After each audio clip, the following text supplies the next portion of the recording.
தினம்தோறும் விளக்கேற்ற நல்ல எண்ணெய் இதயம் நல்லெண்ணெய்.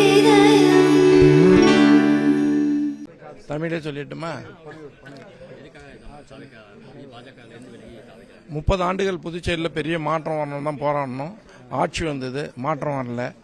காங்கிரஸில் இருந்தவங்க தான் இன்றைக்கி அமைச்சராகவும் எல்லாம் திமுகவில் இருந்தவங்க காங்கிரஸில் தான் இருங்க. அப்போ காங்கிரஸே இருந்திருக்கணும் அப்படின்ற ஒரு சூழ்நிலை மக்கள் நினைக்கிறாங்க. அப்படின்னும் போது இன்றைக்கி தாவேக்கா ஒரு பெரிய மாற்றம் வரும். சின்ன மாநிலம், ஏராளமான இளைஞர்கள் அதில் சேர்ந்துக்கிறாங்க. அவங்களுக்கு ஒரு பெரிய தொலைநோக்கு பார்வை இருக்குது. ஊழல் இல்லாத இளைஞர்கள் கொண்ட ஒரு புதிய அரசாங்கத்தை புதுச்சேரியில் உருவாக்குறதுக்கு எங்களால் முயற்சியை கண்டிப்பாக பண்ணுவோம். அதுக்காக தான் நாங்கள் சேர்ந்துக்கிறோம், வேறு எந்த நோக்கமும் கிடையாது. மெயினாக அந்த தளபதி அவர்களுக்கு ஒரு தொலைநோக்கு பார்வை இருக்குது. மக்களுக்கு ஒரு புதிய விஷயத்தை செய்யணுன்ற ஒரு எண்ணம் இருக்குது. எனக்கு ஒரு நம்பிக்கை இருக்குது. கரப்ஷன் இல்லாத கவர்மெண்ட் கண்டிப்பாக இருக்கும். தமிழே சொல்லிட்டுமா?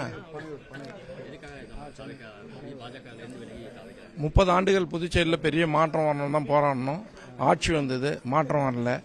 காங்கிரஸில் இருந்தவங்க தான் இன்றைக்கி அமைச்சராகவும் எல்லாம் திமுகவில் இருந்தவங்க காங்கிரஸில் தான் இருங்க. அப்போ காங்கிரஸே இருந்திருக்கணும் அப்படின்ற ஒரு சூழ்நிலை மக்கள் நினைக்கிறாங்க.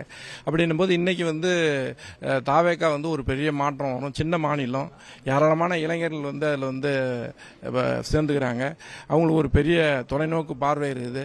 ஊழல் இல்லாத இளைஞர்கள் கொண்ட ஒரு புதிய அரசாங்கத்தை புதுச்சேரியில் உருவாக்குறதுக்கு எங்களால் முயற்சியை கண்டிப்பாக பண்ணுவோம். அதுக்காக தான் நாங்கள் சேர்ந்துக்கிறோம், வேறு எந்த நோக்கமும் கிடையாது.